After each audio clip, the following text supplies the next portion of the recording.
Namaskar viewers, hello and welcome to Sansad TV. I am Tina Jha, you're watching Perspective.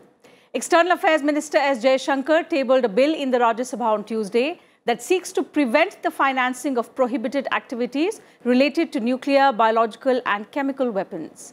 The Weapons of Mass Destruction and Their Delivery Systems Prohibition of Unlawful Activities Amendment Bill 2022 amends a 17-year-old law which was enacted in 2005. Introducing the bill, the External Affairs Minister said, it is in our national interest, it will boost national security and strengthen India's credentials and global image. In Perspective today, we'll talk about the amendment bill, what changes it will bring about to the 2005 Act, what are its provisions that aim to curb financing of prohibited activities related to weapons of mass destruction, and most importantly, how will it boost national security? An illustrious panel of experts joins us to share their views on the subject. Absolute pleasure to welcome with me in the studio Dr. Rajiv Nayan, Senior Research Associate, Manohar Parkar Institute for Defence Studies and Analysis. Doctor, welcome to Sansad TV. Thank you for your time. And joining us virtually are two eminent panelists as well. Lieutenant General Vinod Bhatia, retired. He's former Director General of Military Operations, the Indian Army. General, welcome to Sansad TV. And we also have Ambassador Dr. Shilkant Sharma. He was the former Secretary General, SAR. Thank you, sir, for your time. Welcome to Sansad TV. Dr. Nayan, let me straight away begin with the purpose of the bill. What, according to you, are the most important, most significant provisions of this bill? Look, this bill has, as you have rightly pointed out, it has amended Weapons of Mass Destruction Act of 2005. And this is basically focused on financial transactions or financial ill being done by non-state actors or any other person. Private persons. This has been quite on, and this is to fulfill India's international obligations, plus to showcase India as a responsible actor in the international system. So the Weapons of Mass Destruction Act also came because of that, just to fulfill the obligation of binding resolution of 1540 of United Nations Security Council. And this one, again, for several years, the international community found or detected that some entities, individuals, private also maybe, this is what they have been saying, some governmental organizations also, were found flouting some of the norms of proliferation, and they were transacting and they were helping, they were somehow doing money laundering and assisting those who are indulged or involved in proliferation business. So mostly the two countries of concerns were North Korea and Iran. But in general, they found that because it is being skirted, it is being hampered, it is being undermined, so other non-state actors may also make use of it. So this is the background of this bill, and India, as I told you, as a responsible nation state, as a responsible actor, and it has been demonstrating it and through different legislations, through regulations, through notices, notifications, its behavior in international system, in international organizations, decided to have the passage of this amendment. It was already passed in Lok Sabha in 2005, sorry, April this year. And on 5th of April this year, 6th of April, 5th it was introduced, 6th it was passed, and now it has been introduced in Rajya Sabha. Thereafter, once it is through, then it will go to President for presidential assent, and then it will become an act. This is our decision making or legal process, legislative process or legislative system, whereby we have a certainly, but how effective is it going to be is something that I'll come back to you to understand. But General Bhatia, coming to you, even though the underlying purpose, the intent is to fulfill international obligations, the External Affairs Minister did assert in Parliament way back in April as well, when it was passed by Lok Sabha, and even today while tabling the bill in the upper house of Parliament, that it is going to boost national security. So from that point of view, how significant is this bill according to you? I think it's a very significant bill. It is the legislation now. It prohibits the processing, the transfer, the manufacture, and also the financing of the weapons of mass destruction. We have to understand that we live in a very different environment. We had two nuclear-armed nations, both adversarial relations, Pakistan and China. And Pakistan has been known to employ what they call the non-state actors. Of course, they are backed with the state, so I don't call them non-state actors. But in the legal terms, everyone calls them non-state actors. And this is again the non-state actors getting possession of nuclear weapons of mass destruction and bad enough to force a nation to do their bidding. So this plugs a very major gap in financing, because for weapons of mass destruction, you need finances, and finance a big way, the wallet transactions, the bitcoins now, the many ways of doing it. So this is a legal provision which now exists, which is an amendment to the 2005 Act, and I think it will go a long way in ensuring our security, because we should talk comprehensive national security. And when you talk of weapons of mass destruction, this is the other end. Terrorism to nuclear weapons is the complete conflict spectrum. And we have to plug the complete conflict spectrum to ensure peaceful peace and stability in India, and that will lead to economic development. Also, like we said, like you said, we are a responsible power, and we want to abide by what the UN also says that. So it serves two purposes. One, it projects us as a resident power, and two, it also ensures security of our own nation, especially against non-state actors, terrorists getting hold of weapons of mass destruction, which can be extremely, an extreme security situation for the country, because we saw Pulwama. After Pulwama, which was initiated and perpetrated by terrorism from across from Pakistan side, you know what happened, and this could lead to very major consequences. So we are plugging that legislation is there, good legislation, and it is coming to effect now once the bill is passed and signed with the President. Okay, Ambassador, your point of view, especially in the wake of the changing geopolitical situations across the world and in our neighborhood specifically, several countries in our neighborhood, some are facing political crisis, some are in the grip of economic crisis, and as to also what happened in Afghanistan, a democratically elected government was overthrown by by the Taliban. So, looking at all those security implications, was this amendment the need of the hour? In a sense, there has been a growing chaos and anarchy in our neighborhood because of multiple reasons. And generally, such chaos and anarchy breeds lawless behavior. And there is a certain premium on access to, the weapons of mass destruction, the equipment, technologies, and material for constructing them. So it is all the more important today, more important than it was in 2005, to plug all loopholes. And that's why the act which has been amended in the parliament now, it comprehensively blocks all channels for unlawful access, for acquisition, transfer, production of material, equipment, technologies for weapons of mass destruction. And all these three categories, nuclear, biological, and chemical, and missiles, and that means of delivery. So it is high time that we did this, because the image goes, it also gives the image of a country which is constantly on the alert, which is watching, where government is watching where things can be loose, so tighten them. So this kind of an approach that we have adopted since 2005 is to constantly review our law and make it more effective. It provides for punishment, it criminalizes access, unlawful access, acquisition, transport, and it also provides now blocking of financial flows, and that is also criminalized. So in that sense, we are very much in the forefront. And this was all started by the Security Council Resolution 1540, which was a binding obligation to all countries, all members of the UN under Chapter 7. So we are performing that obligation as well. Absolutely. We are a yes, go ahead. Yeah. Okay, so we are a responsible power, and it is one of the international obligations that we are supposed to fulfill, Dr. Nayan. But the fact that, we had a similar law back in 2005, it's not that, we've not been affected by, activities of terrorism before that.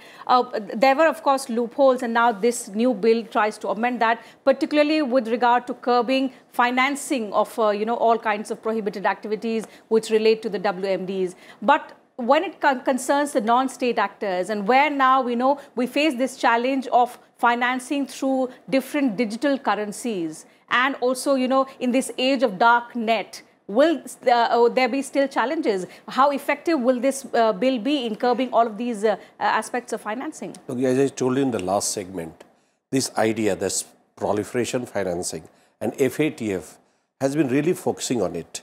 FATF, as we know that how it has been really tightening up Pakistan, and Pakistan basically has been brought to its knees, and it has been making many changes. Still it is on the grey list, but yeah, at least Pakistan has responded.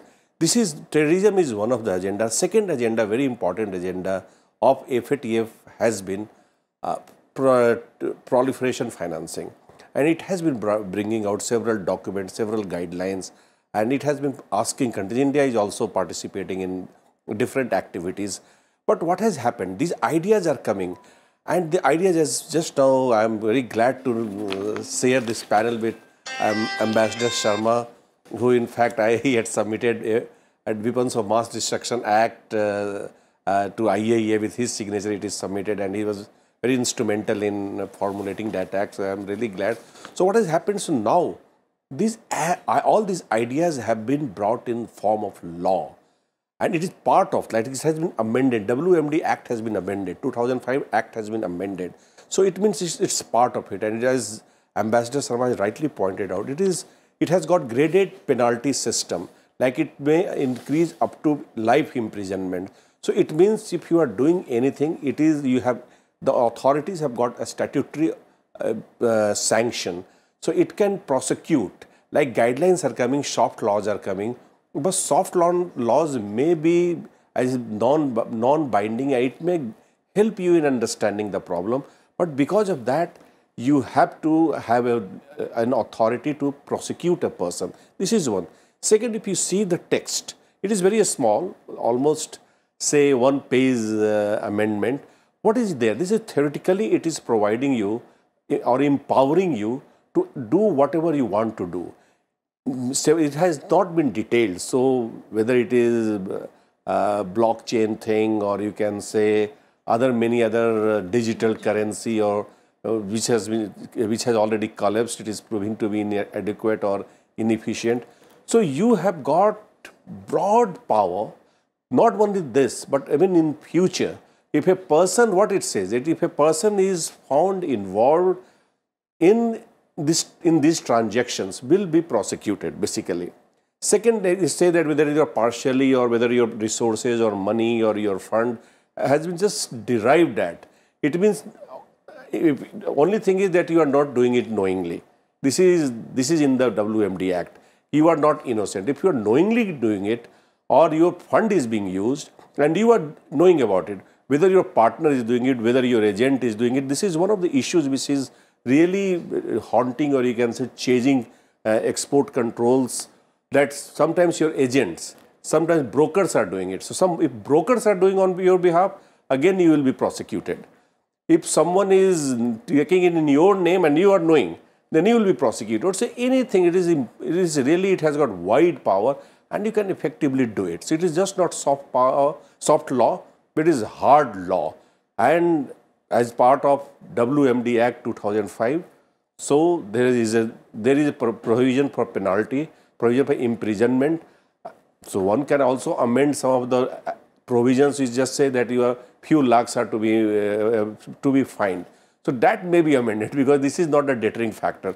But imprisonment is definitely a deterring factor. Absolutely. And perhaps this is one concern that, during discussion in the parliament back in April, some of the opposition party members had also raised, Dr. Nayan, that, it could be like a double-edged sword. The fact that it gives the government so much authority to confiscate, to freeze assets, and it could be a case of mistaken identity as well. So do you see that, as an area of concern, something that could be addressed, or is that required for the government, because when you want to, of course, curb the financing? I don't think mistaken identity is a factor.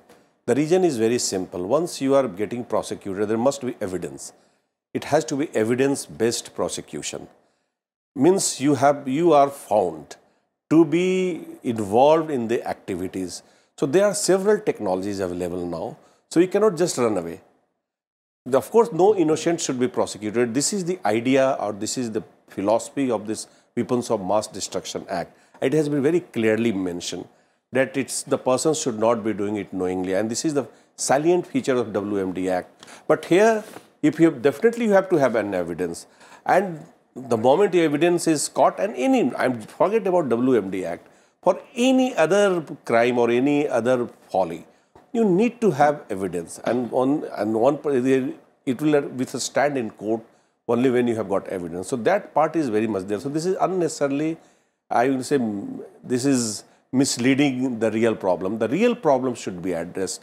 And now, there are many agencies, our intelligence agencies are tracking and they are knowing where this is going. Even in many other cases, they have pinpointed the problems, the target. And what is this bill all about, or this act is going to be all about? This is basically, as rightly pointed out, plugging the vulnerability. Vulnerable points should be plugged. And this is for that. Plus, your threat is identified. How effectively that is being plugged is something that I'll go across to General Bhatia. General, as an important, you've served as the DGMO in the Indian Army, and you know about the kind of problems, the security threats that persist for India, especially when we talk about the non-state actors. We've been at the receiving end for decades together. Looking at the provisions, even, the 2005 Act was said to be quite stringent, but there were some shortcomings which are now being addressed. Looking at the amendment bill, do you think it is effectively going to address all of these security challenges, considering also the new age challenges that we continue to face, especially from the hostile neighbors? Absolutely. I think that the new age challenges which have made the amendments more, we need the amendments to be more effective. The key concern is how do you mitigate threats of WMD? Because weapons of mass destruction falling into the wrong hands, and it is a possibility, it's a major possibility today. When we talk about non-state actors, when we talk about terrorists, especially from Pakistan, getting access to nuclear weapons or CBRNE as we call it, or North Korea, because today you can purchase things. You have the money power through the dark web, through Bitcoin, through internet. So there's so many things available. So this will actually mitigate the risk and give the financial model. So everything needs finances. It needs big finances. It's not going to come so easy.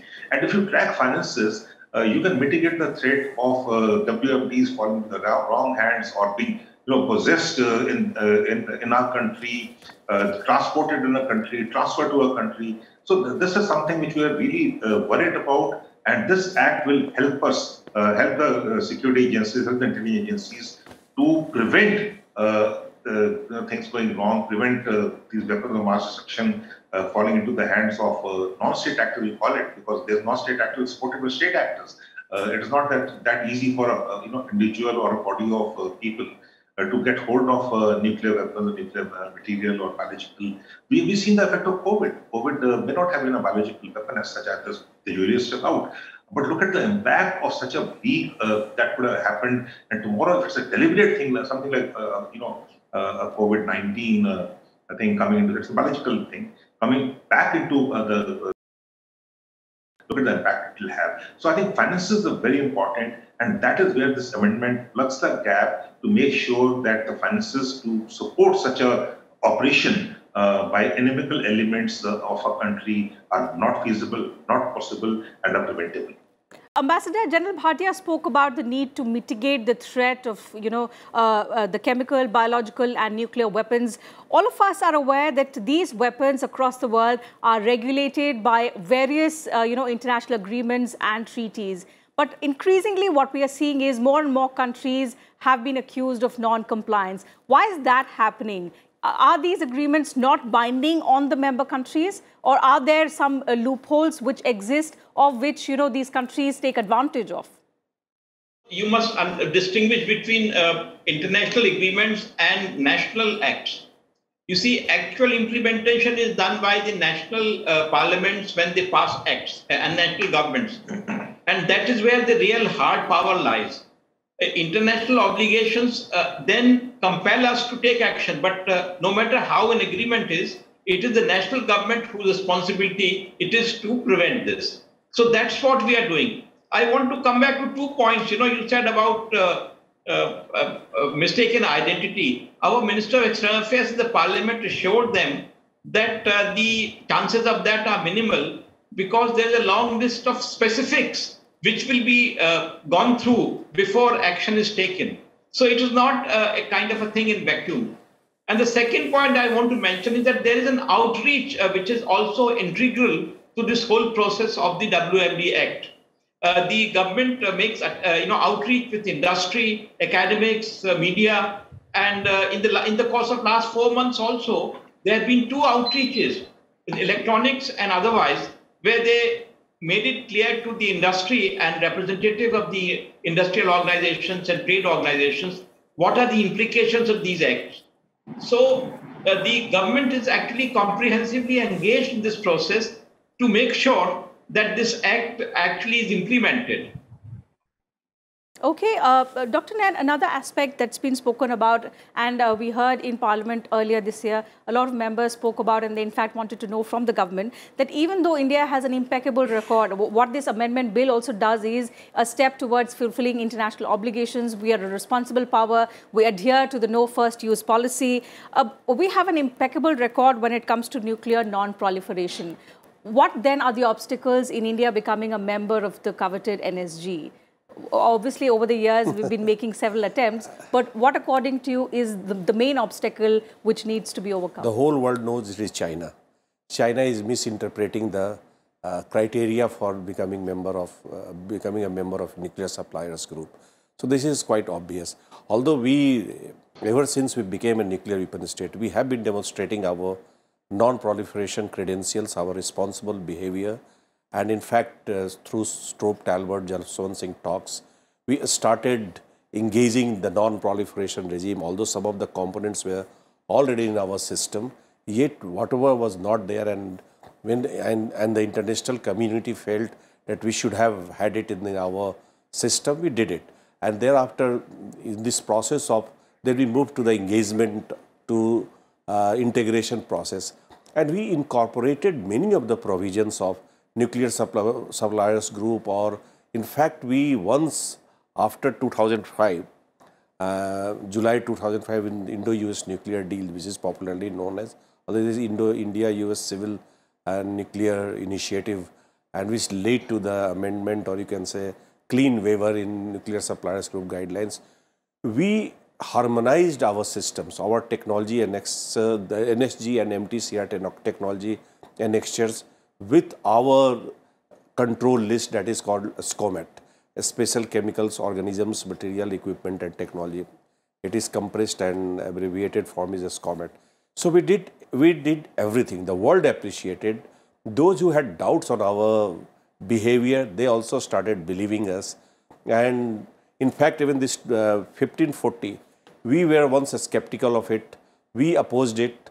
But later on, to show our commitment to prevent or to counter weapons of mass destruction, we in fact started implementing it. We submitted several reports, and in fact we stated in the United Nations Security Council that look, we have got problems. Especially all the non-aligned countries made this statement. A problem with United Nations Security Council becoming an international legislative body of international law. Yet, for the sake of fighting weapons of mass destruction proliferation, we are supporting the passage of 1540, and we implemented it, as Ambassador Sharma rightly pointed out. Then it becomes an act. The moment it becomes an act, then it's really become effective. Then you can prosecute, you can take action, you can have notifications. As he rightly pointed out, then you start educating people who are involved with all the stakeholders are told, and even judiciary is told, I will not say trained, is told about the act, what are its implications, why it is important for us, and why it is not only important for our demonstrating that we are responsible, we are a responsible nuclear weapon country, or we are a responsible state, but also for our own security, as you rightly pointed out, because we should not become a transit point or transshipment point, or should not be retransferring any item which may go to a country which is not very friendly to us, which could be our enemy. I am not saying which will be, which is our enemy. But all these materials may go to them also. Absolutely. India has always asserted that it is a force for global good. And besides, this is not just nuclear. It has got chemical and biological components also. And these chemicals, this is called poor man atomic bomb. So with low level of technology, chemical technology, a terrorist can build a bomb. So we'll have to be alert, as has been rightly pointed out, that India has demonstrated we are on alert. And the world was talking, and this is just not like we have amended our act and we are going to implement it. But if you go to all the specialist seminars or meetings, you will find the world is still struggling with this aspect, this proliferation financing. They have no solution, and they are trying to have this guideline, that guideline, this notification. But we as a responsible country enacted or amended our act and enacted it in our system. So this is the greatness of India. This Absolutely. is what we have demonstrated. And the next step is to see effective implementation. General Bhatia, the key lies in the implementation, effective implementation of all the provisions of this bill, which will bring about certain changes to the 2005 Act. But have you noticed that for most of the legislations that we pass, implementation is a major hurdle?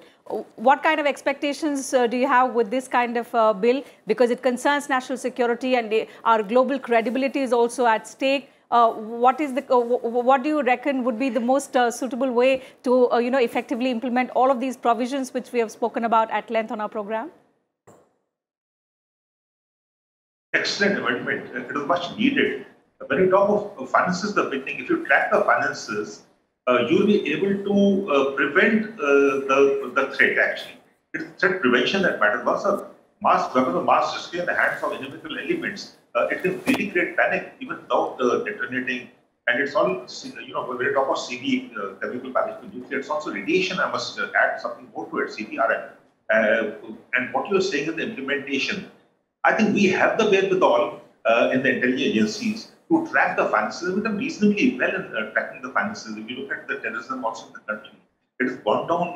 One of the major reasons why the terrorism is low key is because we're tracking the finances. I mean, we're not tracking the finances as much as we should have done. So finances are very important. We have to look at all aspects of the threat emanating. We have seen how nuclear proliferation has taken place, how Pakistan got hold of the nuclear technology, how Korea got hold of the missile technology, and how the two countries, North Korea and Pakistan, have exchanged the two. So today the missile and nuclear technology has fusion between the two. So we'll have to look at this coming to us also. We cannot just sit tight. And Absolutely. implementation will happen. It will happen in a good way. Every act cannot be foolproof. And I think Absolutely. this is one good amendment which is coming. With that hope and that having been said, I'll have to wind up the program. Time is running out. Thank you, General Bhatia. Thank you, Ambassador Sharma and Dr. Nayan for joining us on the program today, sharing your thoughts, your views with us and our viewers. Absolute pleasure to have you all three on this edition of Perspective. Thank you, viewers, to you as well for your time. See you again same time tomorrow now with a new topic and a different set of panelists. Until then, take care of yourselves and keep watching Sansad TV.